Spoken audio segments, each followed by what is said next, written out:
નમો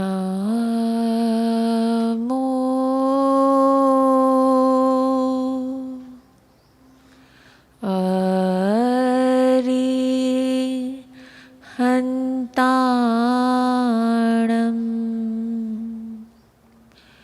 નમો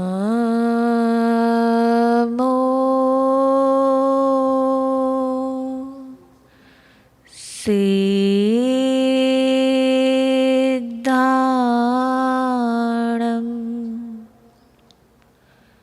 નમો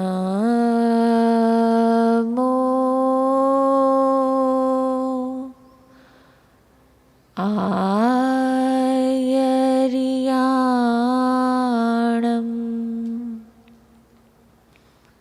નમો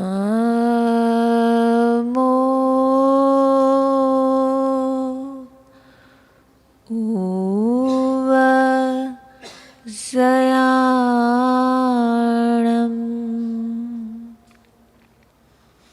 નમો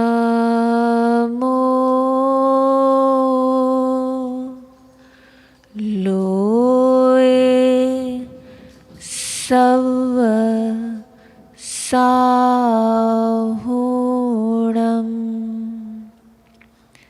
એસો પંચનમોકારો serve પાવપણાસણો મંગલાણં ચ સવ્યેસિં પરમં હવૈ મંગલમ. શાસનપતિ શ્રમણ ભગવાન મહાવીર સ્વામીને ભાવપૂર્વક વંદન. અસીમ અસીમ ઉપકારી પરમ ગુરુદેવ આપ શ્રીના શ્રી ચરણોમાં ભાવપૂર્વક વંદન. સર્વરત્નાધિક મહાસતીજીના શ્રી ચરણોમાં ભાવપૂર્વક વંદન.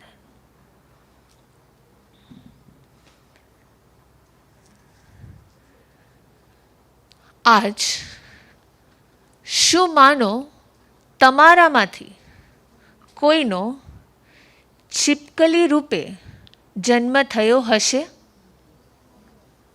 શું કીડી રૂપે પાસ્ટમાં તમારો જન્મ થયો હશે? થયો હશે કે નહીં થયો હોય? થયો હશે. કદાચ થયો પણ હોય ને આપણને કદાચ ખબર પણ નથી કે આપણે પાસ્ટમાં કયા કયા રૂપમાં, નરકમાં, દેવલોકમાં કે તિર્યંશમાં કે મનુષ્યમાં આપણે કેટલા જન્મ કર્યા છે. આ બધા પાછળનું કારણ શું છે? કર્મ. જો તમારા આ કર્મના કારણે ક્યાંક ને ક્યાંક પાસ્ટમાં આપણે આ બધી જ જગ્યાએ, બધે જ ક્ષેત્રે, બધી જ ગતિમાં કંઈક ના કંઈક રૂપે આપણે જન્મ ધારણ કર્યો છે. અને જો આ કર્મને તમે ક્ષય કરી દો, જો આ કર્મ તમારા ડિસ્ટ્રોય થઈ જાય તો સિદ્ધ ગતિને પ્રાપ્ત કરી જશો. યુદ્ધના મેદાનમાં જ્યારે રાજાનું મૃત્યુ થાય ને તો ઓટોમેટિકલી સામેવાળાની જીત થઈ જતી હોય છે. એવી રીતે જ આ કર્મના સત્તામાં જો મોહનીય કર્મનું મૃત્યુ થઈ જાય ને, જો મોહનીય કર્મ હારી જાય ને તો ઓટોમેટિકલી તમારા જીત થઈ જતી હોય છે. 8 કર્મમાંથી એક કર્મ એટલે કે મોહનીય કર્મ. આજે તમે ઘણા દિવસોથી ઘણા બધા શબ્દને સમજી રહ્યા છો, જાણી રહ્યા છો, પણ આજે માત્ર 2 શબ્દ, અને આ 2 શબ્દ કનેક્ટેડ છે તમારા મોહનીય કર્મ સાથે. અને તે છે સી પરથી એટલે કે ચારિત્ર મોહનીય અને દર્શન મોહનીય. ચારિત્ર મોહનીય અને દર્શન મોહનીય આ 2 મોહનીયની મેજર, એની 2 મેઇન પ્રકૃતિ છે. આ મનુષ્યનો ભવ મળવા પછી પણ, સમજણ મળ્યા પછી પણ હું મારા આ મોહનીય કર્મને કેવી રીતે સમજી શકું, તેને જાણી શકું, તેના માટે આ 2 પ્રકૃતિ, ચારિત્ર મોહનીય અને દર્શન મોહનીય જાણવી બહુ જરૂરી છે. કારણ કે મોહનીય કર્મ એક એવો કર્મ છે કે એને કહેવાય છે કે મદિરા પાન સમાન છે. મદિરાનું સેવન કરે ને એ વ્યક્તિને ક્યારે ખબર ન હોય કે સાચું શું છે ને ખોટું શું છે. એ જ રીતે જ્યારે જ્યારે આ મોહનીય કર્મ એક્ટિવ ઝોનમાં હોય ને ત્યારે તેને એ નથી ખબર પડતી કે શું સાચું ને શું ખોટું. એટલે જ ભગવાને આ બે શબ્દ દર્શન મોહનીય અને ચારિત્ર મોહનીય આ બે શબ્દને આજે સમજવાનો થોડોક પ્રયત્ન કરીએ.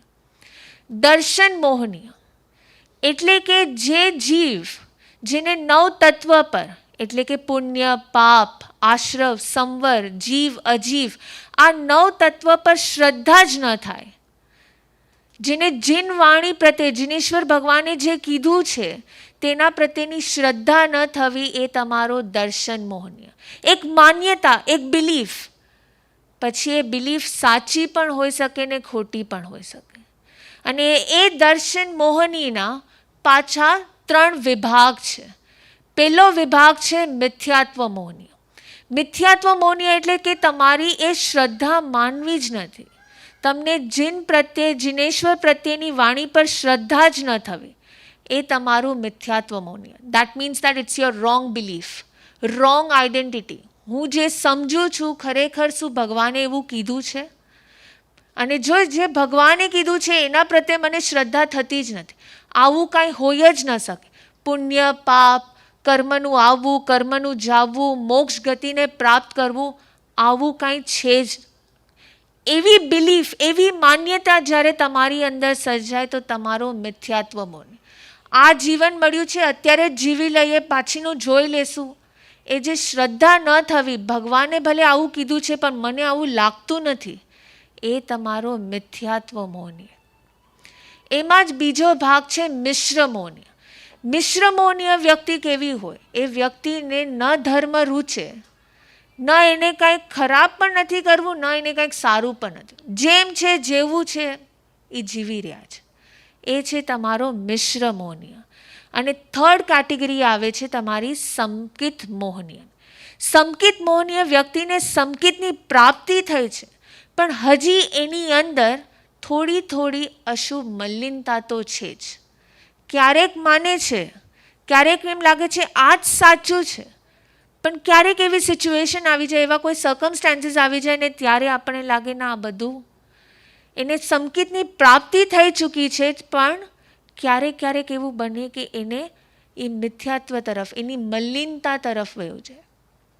તો આ છે તમારા દર્શન મોહનીયના 3 ભાગ.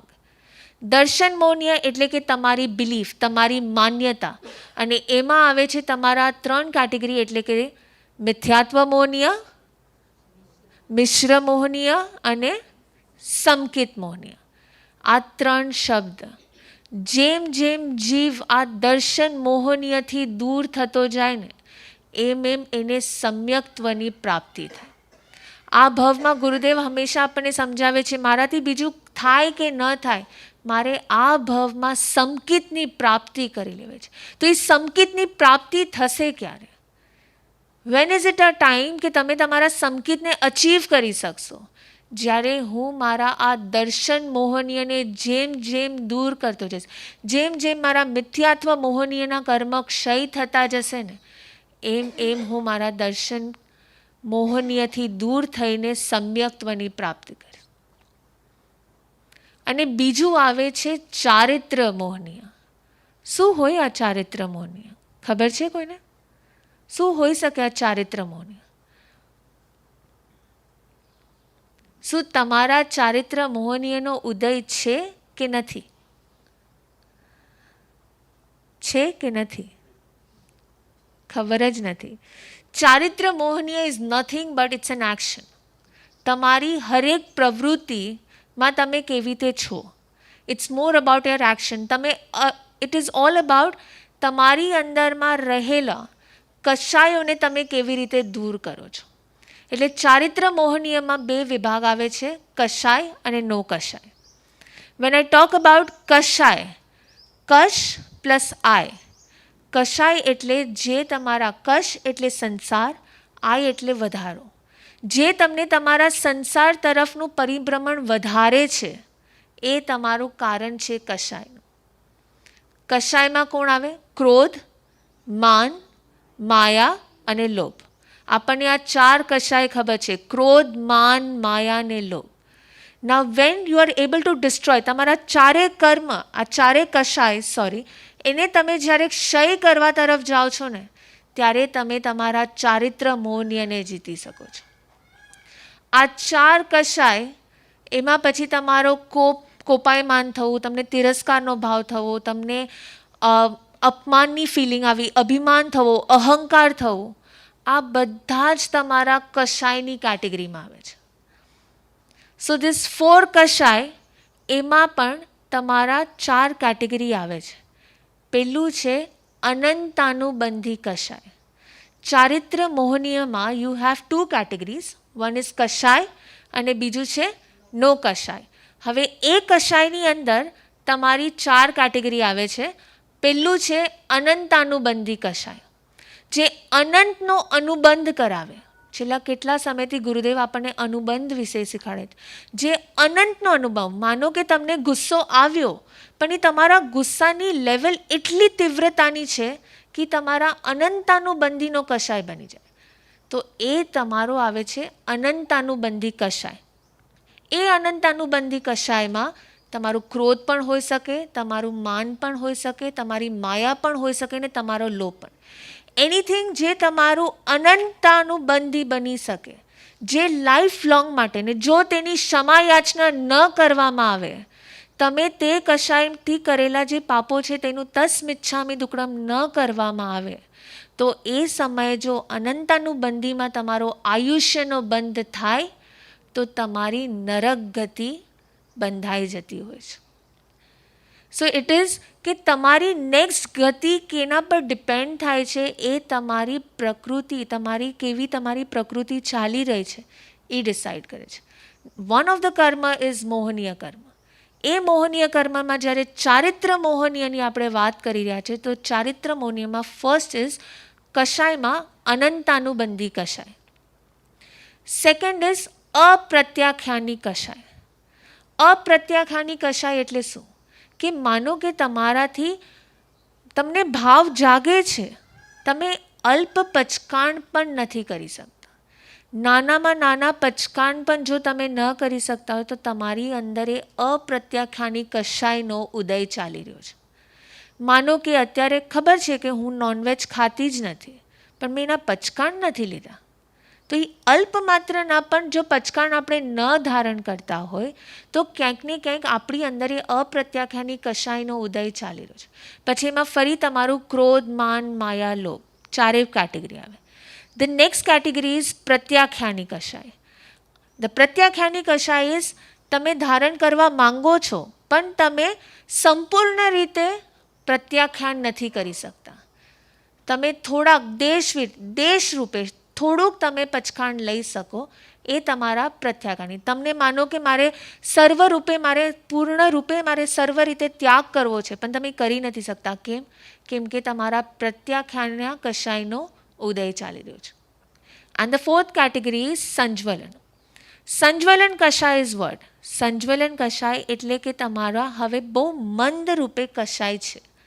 હજી પૂર્ણ રૂપે તમારા કષાયો ક્ષય નથી થઈ ગયા, પણ મંદ રૂપે હજી તમારી અંદર ક્યારેક મને ગુસ્સો આવી જાય. તો 4 કેટેગરીઝ હતી. ફર્સ્ટ ઇઝ અનંતાનુબંધી કષાય, પછી આવે છે અપ્રત્યાખ્યાની, પ્રત્યાખ્યાની અને સંજ્વલન. હવે મારે આ કષાયને મારે એનો ક્ષય કરવો છે, મારે તેના પાપોની આલોચના કરી તેનો પ્રાયશ્ચિત કરીને મારે કઈ રીતે હું એને ક્ષય કરું?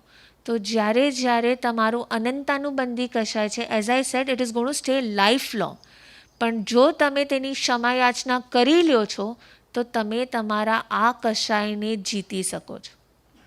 અપ્રત્યાખ્યાની કષાય આપણે હંમેશા કહેતા હોય કે સંવત્સરીનો દિવસ, આપણે ખબર છે નજીકના દિવસોમાં જ્યારે પર્યુષણ આવવાના છે, તો એ પર્યુષણમાં સંવત્સરીનો દિવસ જ્યારે આવે ને, ત્યારે તમે જે ક્ષમાયાચના તસ્મિચ્છામિ દુક્કડમ કહીને જેટલી પણ તમે ક્ષમાયાચના કરો છો, એ રીતે તમે તમારા અપ્રત્યાખ્યાનને જીતી શકો છો. પ્રત્યાખ્યાનવર્ણ્ય કષાયને અગર જીતવું હોય તો શું? 15 દિવસે આપણને ખબર છે કે પાખી આવે, તો ત્યારે તમે જ્યારે પ્રતિક્રમણ કરીને તમે તમારી આલોચના કરીને તે પાપોનું પ્રાયશ્ચિત કરો છો ને, ત્યારે તમે તમારા પ્રત્યાખ્યાનાવર્ણ્ય કષાયને જીતી શકો છો. અને સંજ્વલન તો અલ્પ છે. જ્યારે જ્યારે તમે એ તમારાથી ભૂલ થઈ જાય, તમારાથી પાપનું સેવન થઈ જાય કષાયના ઉદયના કારણે, તમે ત્યારે ને ત્યારે મારાથી આ ભૂલ થઈ ગઈ, મારે ગુસ્સો નહોતો કરવો પણ મારાથી થઈ ગઈ, મને રિયલાઇઝ થાય છે, ત્યારે ને ત્યારે જો તમે કરી દો એના એ જ સમય કે એના એ જ દિવસે, તો એ તમારું છે સંજ્વલન કષાય. સંજ્વલન કષાયને જીતવાનું એટલે માત્ર આપણે સંવત્સરી કે જ્યારે થાય એ સમયે જ, સંવત્સરીના દિવસની રાહ નથી જોવી. જે ટાઈમે તમને લાગ્યું કે મારાથી અત્યારે અહંકાર થઈ ગયો છે, મારે ત્યારે ને ત્યારે જ આલોચના કરી તેનું પ્રાયશ્ચિત લઈને તેની ક્ષમા યાચના કરવી છે. સો ધીસ આર કષાયની કેટેગરીમાં અનંતાનુબંધી, અપ્રત્યાખ્યાની, પ્રત્યાખ્યાની અને સંજ્વલન. અને એમાં પણ ક્રોધ, માન, માયા, લોભની ચારેય કેટેગરી એટલે તમારી કષાયની 16 પ્રકૃતિઓ થાય. 16 પ્રકૃતિ તમારી કષાય ચારિત્ર મોહનીયની થાય છે. બીજું છે નો કષાય. વાય નો કષાય? કેમ કે તે કષાયને પ્રગટ કરવામાં ક્યાંક ને ક્યાંક નિમિત્તરૂપ બને છે. એવી આપણી અંદર 9 એવી પ્રકૃતિ છે. હાસ્ય, રતિ, અરતિ, ખબર છે કોઈને? ભય, શોક, દુર્ગુંચા, સ્ત્રીવેદ, પુરુષવેદ અને નપુંસકવેદ. આ 9 કેટેગરી છે નો કષાયની. પણ આ 9 કેટેગરી એ 9 તમારી કષાયને સપોર્ટ કરે છે. એના કારણે તમારી અંદર આ ક્રોધ, માન, માયા પ્રગટ થઈ શકે છે. હાસ્ય, હાસ્યના કારણે આપણે ક્યારે વિચારે નહીં કે મારું હસવું મારા કષાયને પ્રગટ કરે છે. પણ આપણું હસવું કોઈકના માટે ગુસ્સાનું કારણ બની શકે, આપણું હસવું કોઈક માટે શોકનું પણ કારણ બની શકે. તો આ હાસ્યના કારણે પણ કષાય પ્રગટ થઈ શકે છે. રતિ, ગમતી વસ્તુ, લાઇકિંગ, શોપિંગ કરવું, મૂવીઝ જોવા જવું, આ જેટલા પણ પાપના કાર્યો છે તેના માટે આપણને એક લાઇકિંગની જો ફિલિંગ છે ને, તો એ આપણા કષાયને પ્રગટ કરે છે. નેક્સ્ટ ઇઝ અરતિ, ડિસલાઇકિંગ. મને ધર્મ ગમતો નથી, હું વ્યાખ્યાન જેવું સાંભળું ને મને એટલો કંટાળો આવી જાય છે, મને આળસ આવે છે, છોડો ને આજે નથી જવું. તો આ બધા તમારા નો કષાયના કારણો છે. અને એ નો કષાય તમારા કષાયને પ્રગટ કરાવે છે. દેટ ઇઝ હાસ્ય, રતિ, અરતિ, શોક, ભય. શોક અને ભય તો તમને ખબર જ હશે કે ક્યાંક ને ક્યાંક આપણી અંદર ક્યારેક આપણને ભયનું કારણ હોય, એ ભયના કારણથી આપણને કાં ક્રોધ આવી જાય, કોઈક આપણને ડરાવવાની ટ્રાય કરે અને એના કારણે આપણી અંદર એક ભયના કારણે કાં ક્રોધ આવી જશે, કાં તેનું માયા થશે, કાંઈક ને કાંઈક રીતે આપણા કષાયને આપણે જન્મ કરાવે છે. તો તમારો છે ક્રોધ. જાગો છો કે નથી જાગી રહ્યા? સમજાય છે કે ફાસ્ટ જાય છે? સમજાય છે. ઓકે. તો છે તમારું આ રતિ, અરતિ, શોક, ભય, દુર્ગુંચા. કોઈ પણ વસ્તુ માટે તમને દુર્ગુંચાની ફિલિંગ આવે. કોઈ પણ વસ્તુ તમે જુઓ, સચેત હોય કે અચેત હોય, પણ તમને જોઈને એને જોઈને ઘૃણાની ફિલિંગ થવી. ડેડ બોડીને જોવે તો આપણને કોઈ પણ તિર્યંશનું ડેડ બોડી જોઈએ કે મનુષ્યને, તો આપણને એ ફિલિંગ કેવી આવે? એક દુર્ગુંચાની, એક મને આ સ્મેલ નથી ગમી રહી, મને આ નથી ફાવે. તો એ દુર્ગુંચાની ફિલિંગ પણ તમારા કષાયને જન્મ કરાવે છે. અને પછી છે તમારું સ્ત્રીવેદ, પુરુષવેદ, નપુંસકવેદ. કોઈ પણ વિજાતીય પ્રત્યે તમને ભોગ ભોગવવાની ઈચ્છા થવી. સ્ત્રીને પુરુષ માટે, પુરુષને સ્ત્રી માટે અને નપુંસકને બંને માટે. તો આ 9 કેટેગરી તમારા અંદર તમારા એ કષાયને, અને આ બધું જ તમારા મોહનીય કર્મને જન્માવે છે. ઇટ ઇઝ ઓલ બિકોઝ જ્યારે જ્યારે તમારા મોહનીય કર્મનો ઉદય થાય ને, એનું એક્ટિવનેસ થવું, તમારા આ તમામ 28 પ્રકૃતિઓને જન્મ આવે છે. ઈધર ઓફ, જરૂરી નથી બધી એક સાથે જ થાય, પણ પોસિબલ છે. આ પ્રકૃતિ જાણવી માત્ર ઇમ્પોર્ટન્ટ નથી, but more important is to understand તમારા સમજણ માટે કે હું મારા મોહનીય કર્મને કેવી રીતે એનાથી જીત પામી શકું. કોઈ અંધ વ્યક્તિ હોય ને તો એ શેના કારણે અંધ બન્યું છે? શું કારણ છે એનું? આગલા ભવના કર્મ, પણ આગલા ભવે એવું શું કર્યું કે એના કારણે એ વ્યક્તિ અંધ બની?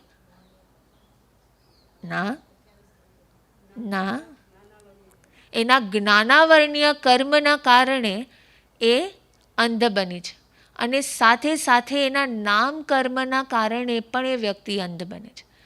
પણ ભગવાને કીધું છે કે એકમાત્ર મોહનીય જ કર્મ એવો છે જે મોહનીય કર્મનો જ્યારે ઉદય આવે ને ત્યારે ફરી મોહનીય કર્મનો બંધ થઈ શકે. જ્ઞાનાવર્ણીય કર્મના ઉદય વખતે યુ કેન નોટ બાઇન્ડ જ્ઞાનાવર્ણીય કર્મ અગેન. વેદનીય કર્મના ઉદય વખતે આપણે ફરી વેદનીય કર્મનો બંધ નથી કરતા. દર્શનાવર્ણીય કર્મના કારણે આપણે નથી નવું બાંધતા, પણ મોહનીય કર્મના કારણે આપણે ફરી બાંધી શકીએ છીએ. એટલે જ કર્મ કર્મનું કારણ છે કહેવામાં આવે. બહુ બધી વાર આપણે સાંભળ્યું છે કર્મ જ કર્મનું કારણ છે. કેમ? કેમ કે મોહનીય કર્મ એક એવો કર્મ છે જેના ઉદયના કારણે નવા કર્મનો જન્મ થાય. એટલે એક અંધ વ્યક્તિ છે ને એ અંધ આ ભવમાં છે, જરૂરી નથી કે નેક્સ્ટ ભવમાં અંધ જ બનશે. પણ એક મોહનીયવાળી વ્યક્તિ જેનો ઉદય છે, માનો કે તમને અત્યારે ગુસ્સો આવ્યો છે, તો એ તમારો ગુસ્સો આવવો એ જરૂરી છે કે તમારા નેક્સ્ટ ભવમાં તમારી સાથે કેરી ફોરવર્ડ થશે. એક બ્લાઇન્ડ વ્યક્તિનું જરૂરી નથી કે નેક્સ્ટ ભવમાં પણ એ ફરી બ્લાઇન્ડ હશે. નો, નથી જરૂરી. એના પાસ્ટ ભવના કર્મ એવા હતા જેના કારણે આ ભવમાં બ્લાઇન્ડ થયું છે. પણ જો આ ભવમાં તમને ગુસ્સો છે, તમારી અંદર અહંકાર છે, તો એ તમારી સાથે આવતા જન્મમાં પણ આવશે. એ આ મોહનીયની બહુ જ મોટી, એન્ડ ધીસ ઇઝ વોટ આપણને અન્ડરસ્ટેન્ડ કરવાની જરૂર છે, સમજવાની જરૂર છે કે આપણા મોહનીય કર્મ આ ભવમાં જો તેનો ઉદય આવે છે ને આપણે એ જ ઉદયમાં જો એક્ટિવ થઈ જઈએ છીએ તો ફરી એ પાછું આવવાનું છે. અને આ ભવમાં તમારો ગુસ્સો આવવો એ તમારા પાસ્ટમાં તમે ગુસ્સો કર્યો છે ને માટે તમારી સાથે આવું છે. તો ધીસ ટુ વર્ડ્સ, ચારિત્ર મોહનીય અને દર્શન મોહનીય, ટુ અન્ડરસ્ટેન્ડ, આ બે શબ્દને સમજવા અને આ બે શબ્દને સમજીને આપણે આપણી અંદર કઈ રીતે હું મારા ગુસ્સોને કંટ્રોલ કરી શકું, કઈ રીતે હું તેનો અનુબંધ ન કરું, પધારો ગુરુદેવ, કઈ રીતે હું મારા ગુસ્સાને કંટ્રોલ કરું. ગુરુદેવ સમજાવી રહ્યા છે કે આપણે અનુબંધમાં, કે આપણે આપણો આ અનુબંધને કઈ રીતે અટકાવી શકે, તેનો કંટ્રોલ કરવો, એ આપણી આ મોહનીયની કર્મની જીત રહેશે. તો આ દર્શન મોહની અને ચારિત્ર મોહનીને જીતવા માટે આપણે આપણા સેલ્ફ કંટ્રોલને આ સમજણ સાથે કે આ મારી સાથે આ ભવ નહીં પણ ભવો ભવ આવી શકે છે ને હું મારી આ સ્વભાવને, મારા નેચરને કેવી રીતે ચેન્જ કરી શકું ને તેના માટેનો પુરુષાર્થ કરવો છે. તો જેમ જેમ આપણે આ પુરુષાર્થ કરતા જશું એમ એમ આપણી અંદરની એ જાગૃતતા આપણને આપણા મોહનીય કર્મનો જીત મેળવી શકશે. તો બસ આપણે આ મોહનીય કર્મ, આપણી અંદરના અંદર રહેલી એ વૃત્તિઓ, એ સ્વભાવને સુધારી શકે ને એ જ આજના દિવસ મંગલમાં.